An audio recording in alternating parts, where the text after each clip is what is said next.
Hola, soy la doctora Verónica Secondi. Vamos a conversar en estos próximos minutos sobre dos microorganismos de importancia médica, como ser el Treponema pallidum, subespecie pallidum, y la Leptospira interrogans. Los objetivos de esta charla van a ser de estos dos microorganismos descritos, sus características microbiológicas, la patogénesis, la importancia médica, el diagnóstico, la profilaxis, la prevención y la magnitud del problema.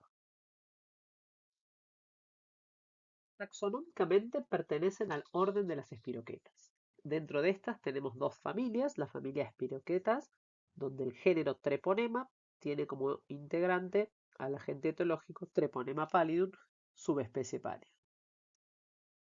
Y la familia Leptospira, dentro de ella el género Leptospira, con sus diferentes especies, que son los productores de la leptospirosis. Vamos a iniciar con la sífilis. La sífilis es una enfermedad producida por el Treponema pallidum, subespecie pallidum. Las vías de contagio son por contacto sexual con un individuo enfermo o por vía transplacentaria. El Treponema pallidum es un microorganismo muy lábil, incapaz de sobrevivir a la desecación o a la acción de ciertos desinfectantes. Por lo tanto, esto hace que no se pueda propagar por el contacto con objetos inanimados, como por ejemplo los baños sanitarios o fomites. Esto hace que la vía más frecuente de propagación sea el contacto sexual directo, y desde ya en forma congénita o mediante la transfusión de sangre contenida.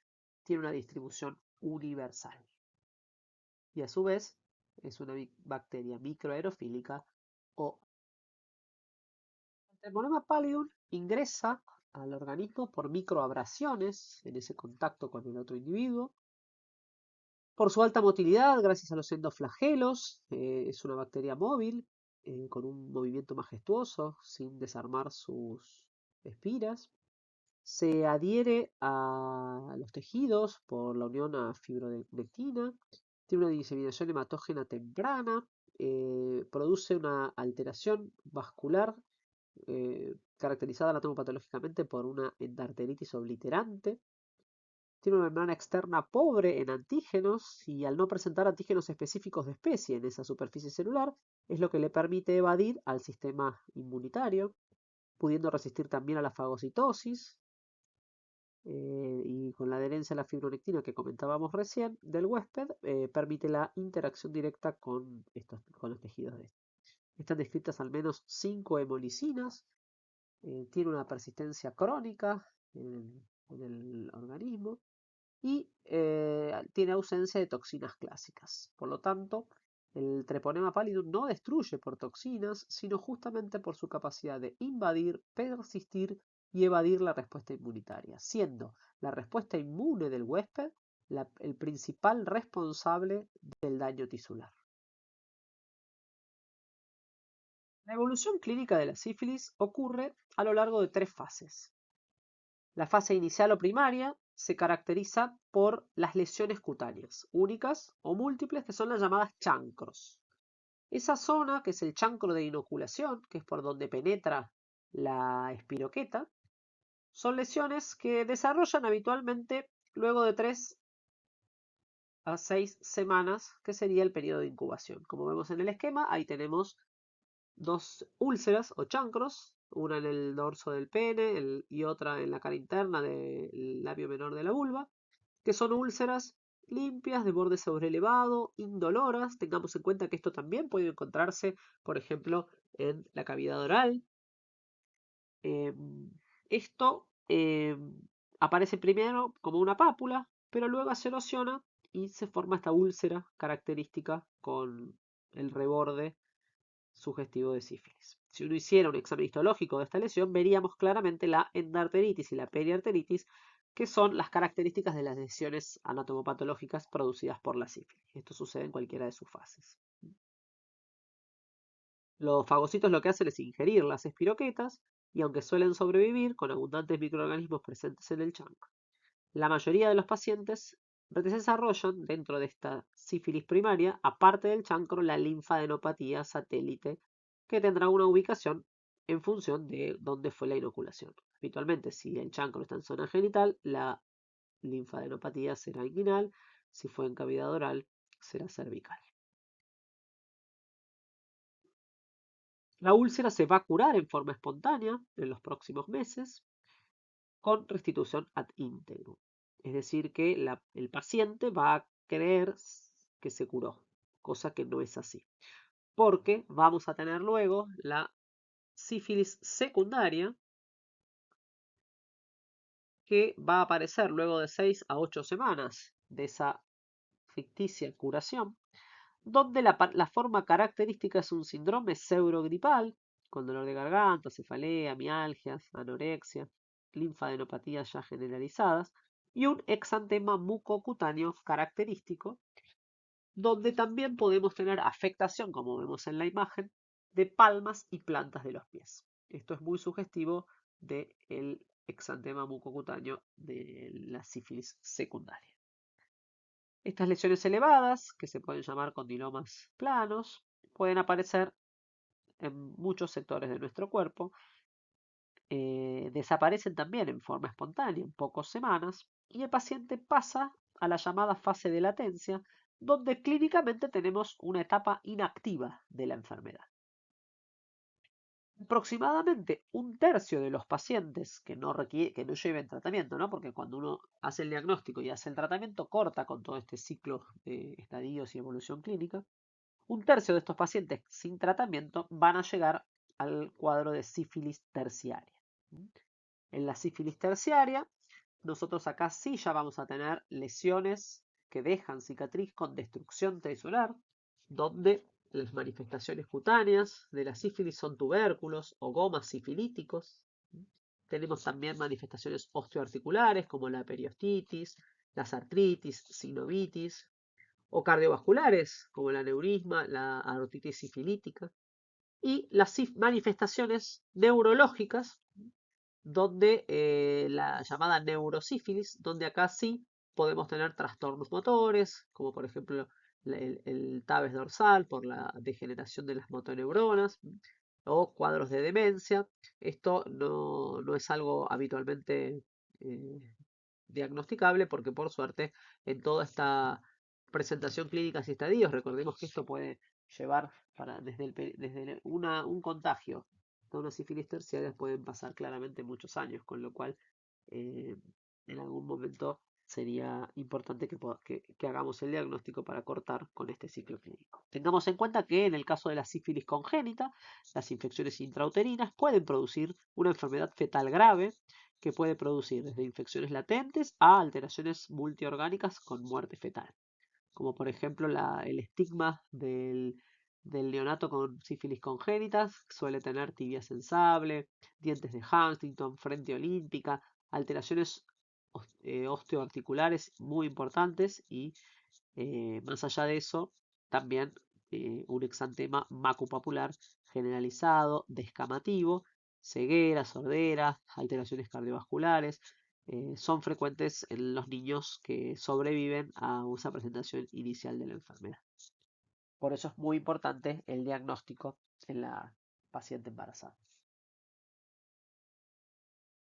Para hacer el diagnóstico de sífilis, como dijimos antes, no es un microorganismo que podamos cultivar, por lo tanto, el diagnóstico va a ser habitualmente métodos directos, donde vamos a tener que demostrar la presencia del microorganismo, en este caso microscopía de fondo oscuro. Recordemos que el treponema, por ser tan delgadito, está por debajo del límite de resolución del microscopio óptico convencional, por lo tanto, por microscopía óptica tradicional no podemos verlo, sí por microscopía de fondo oscuro o por métodos moleculares como la PCR. Antiguamente se usaban inmunofluorescencias y demás, pero actualmente están en desuso.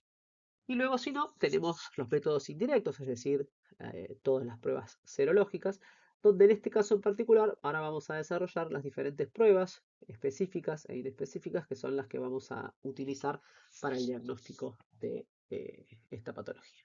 Las pruebas no treponémicas, es decir, inespecíficas, son fundamentalmente la BDRL y las pruebas reagínicas.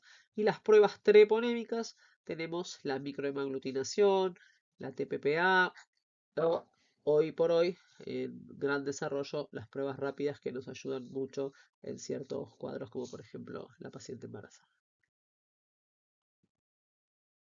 La visualización del treponema en las lesiones cutáneas. Vamos a hacer para esto un hisopado, un extendido de esa lesión, del chancro, de la úlcera, ¿sí? Para poder hacer allí la microscopía de campo. Y si podemos, amplificación del ADN haciendo una PCR a tiempo real, si lo tenemos disponible. Resultado de un fondo oscuro o una PCR negativa, es decir, no lo encuentran los métodos directos, no nos descarta el diagnóstico de sífilis. Son más eficientes en la confirmación de la infección el resultado positivo, que ahí ya una vez que lo encontramos al treponema, hacemos diagnóstico de la enfermedad.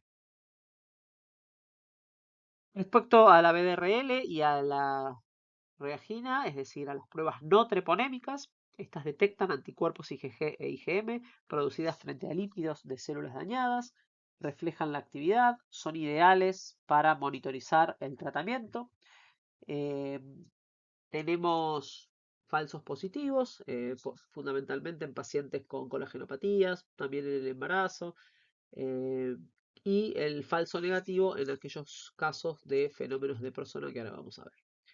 Y si hablamos de las pruebas específicas, ¿sí? Como ser la TPA, la microhemaglutinación, la FTAPS, estos sí detectan anticuerpos específicos frente al treponema, tienen alta sensibilidad y especificidad. No nos sirven para monitorizar el tratamiento, ya que las BDRLs podemos informarlas en diluciones y esa disminución nos va a permitir la valoración de un seguimiento en un tratamiento efectivo. En este caso no, pero tienen a su vez muy pocos falsos positivos. Y ahí tenemos un esquemita de los test rápidos que hoy están de muy buen desarrollo y bastante disponibles en muchos.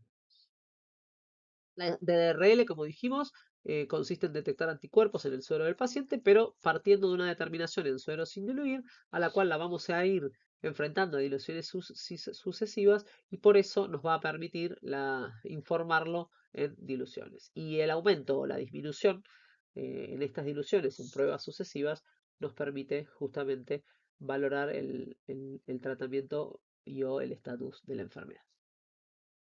Acá tenemos un esquema de una BDRL en fenómeno de prosona, que acá vemos que la prueba da falsamente negativa y esto es por elevados títulos de anticuerpos en el contexto de un paciente con sífilis secundaria, que como se realiza una reacción de aglutinación saturando los sitios de unión con los antígenos, no se observa reacción y por eso se informa como negativa, pero no lo era, o sea, es un falso negativo.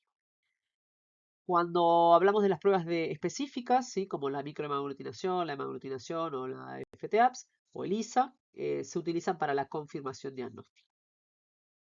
Acá tenemos el esquema donde vemos las diferentes interpretaciones en función de si la prueba no treponémica es reactiva y la prueba treponémica también nos habla de en qué situación de sífilis estamos parados. Recordemos los falsos positivos, fundamentalmente en el embarazo, en drogadicción, en patologías inmunológicas.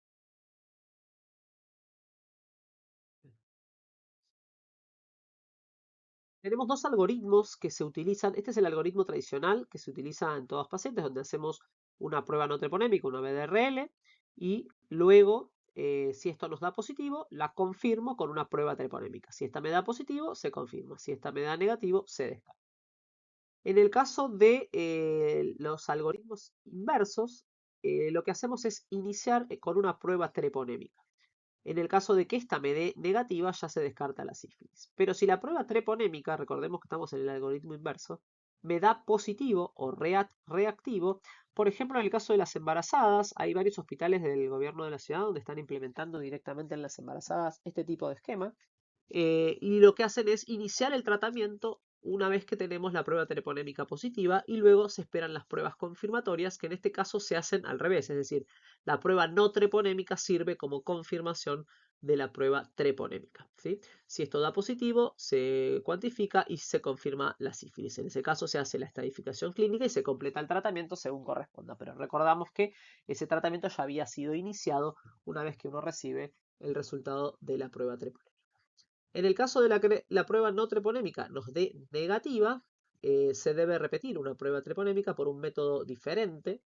No se utilizan en este caso las pruebas rápidas, ¿sí? Con la misma muestra, lo que hacemos a las 2-4 semanas es repetirla con alguna de las otras pruebas treponémicas. Volvamos a tener en cuenta que esta paciente está embarazada, por lo tanto inició el tratamiento ya en esta primera instancia. Siempre la sospecha clínica es primordial. Si sospecha sífilis primaria, aunque tenga una prueba no treponémica negativa, también se inicia tratamiento y se repite esa prueba no treponémica en 2-4 semanas.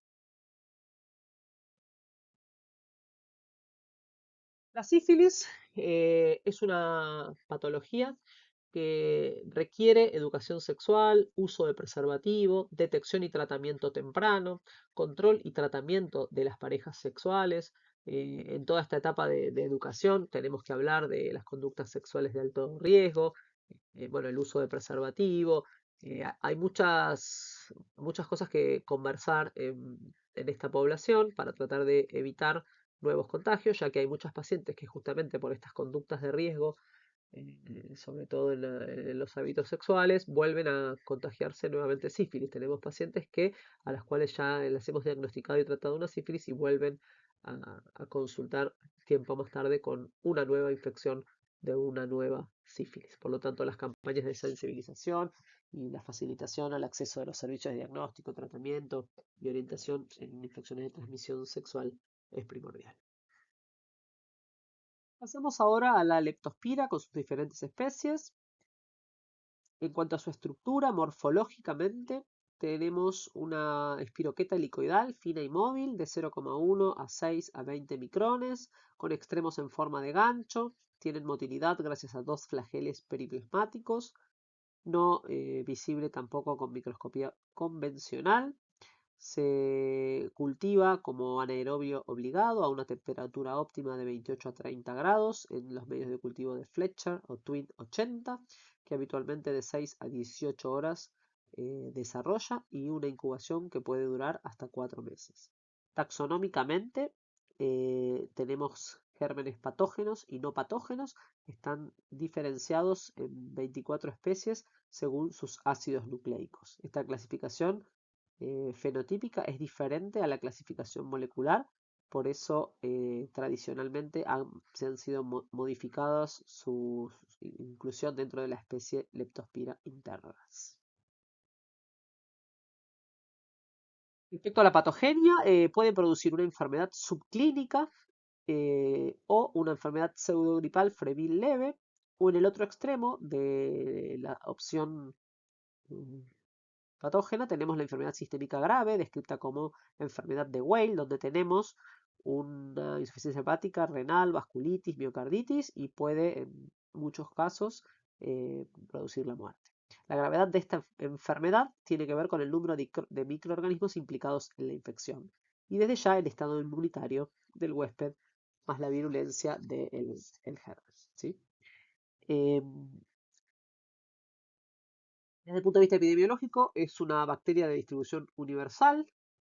El reservorio son los roedores y mamíferos pequeños, donde produce una infección asintomática crónica, colonizando los túbulos renales y las leptospiras se eliminan en orina de estos reservorios. Los humanos pueden ser huéspedes accidentales, como también perros y algunos animales de granja. No hay un estado de portador crónico.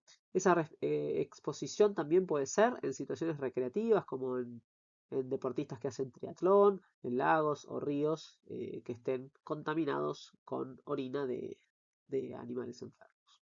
Y también, obviamente, hay exposición profesional en veterinarios o en granjeros. Recordemos que la vía de transmisión entonces es por agua o tierra húmeda contaminada con esta orina. O también con el contacto directo de esos animales. Habitualmente es más frecuente en los meses cálidos, asociado muchas veces a la cuestión recreativa de la que hablábamos. Y hay algunos reportes de ciertos brotes documentados en, en triatlones. Es una enfermedad de declaración obligatoria que, como siempre, sabemos que, sobre todo en nuestro medio, suele haber subregistro. En Estados Unidos, la mayor incidencia se encuentra en Puerto Rico y en Hawái. Y en la Argentina, si bien se encuentra en la ley desde 1960, suponemos que hay un subregistro de esto. Y la mayor incidencia en nuestro país es en Santa Fe, Buenos Aires. Respecto al diagnóstico microbiológico de la leptospirosis, nuestra muestra clínica de elección va a ser, según la fase de la enfermedad, sangre, líquido cefalorraquídeo u orina, el líquido cefalorraquídeo en los primeros 10 días y la orina luego de la primera semana. Cuando hablamos de microscopía, tenemos que tener en cuenta que las leptospiras se encuentran en el límite del poder de resolución del microscopio óptico convencional como consecuencia de su escaso grosor, por lo que no pueden ser vistas con facilidad a través de microscopía óptica convencional. Ni la tinción de Gram ni la tinción de plata son fiables para la detección de la leptospirosis.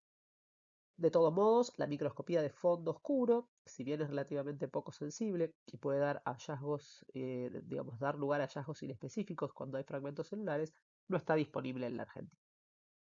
Respecto al cultivo, tampoco se realiza ya que no es cultivable en medios axénicos. Respecto a las PCR, los primeros trabajos que utilizaban sondas de ácidos nucleicos para la detección de leptospiras tuvieron éxitos limitados. Desafortunadamente, esta técnica tampoco está disponible en la actualidad. Por lo tanto, el método de referencia es el MAT, que es la prueba de aglutinación microscópica. El método determina esta prueba la capacidad del suero del paciente para aglutinar las leptospiras vivas. Debido a que está dirigida contra serotipos específicos, es necesario utilizar mezclas de antígenos de leptospira. Se mezclan diluciones seriadas del suero del paciente con los antígenos de la prueba y posteriormente se examinan al microscopio para observar la aglutinación. Los pacientes infectados tienen un título de al menos 1 en 800, es decir, se detectan aglutininas a una dilución de 1 en 800 del suero del paciente, o un aumento de 4 veces del título de anticuerpos. Los pacientes tratados con antibióticos pueden tener una respuesta humoral más débil o no tener títulos diagnósticos. Puesto que la MAT utiliza microorganismos vivos, se realiza exclusivamente en laboratorios de referencia. Otras pruebas alternativas, como la hemaglutinación indirecta, la aglutinación en portaobjetos y el ELISA, son menos sensibles y específicas. Se emplean para cribar a un paciente, pero cualquier resultado positivo ha de confirmarse mediante la prueba de aglutinación microscópica. Tienen lugar reacciones cruzadas con otras infecciones por espiroquetas como sífilis, fiebre recurrente, enfermedad de Lyme, legionellosis. Por lo tanto, el MAT es la prueba de referencia en el diagnóstico de esta patología. Si hablamos de profilaxis y prevención, tenemos que hablar fundamentalmente, bueno, al no existir vacuna, lo más importante es la protección personal, con botas y guantes en áreas de riesgo, cubriendo heridas o abrasiones, evitando aguas estancadas y no nadar en aguas contaminadas. Desde ya también el control ambiental con la señalización y el tratamiento de las aguas como corresponde. El control de los roedores, sobre todo en áreas endémicas, y el control del ganado con la vacunación animal para tratar de disminuir la presencia de la leptospira en estos individuos. Y la higiene ocupacional con la vigilancia epidemiológica correspondiente. En la Argentina, los números sobre todo de sífilis están en aumento.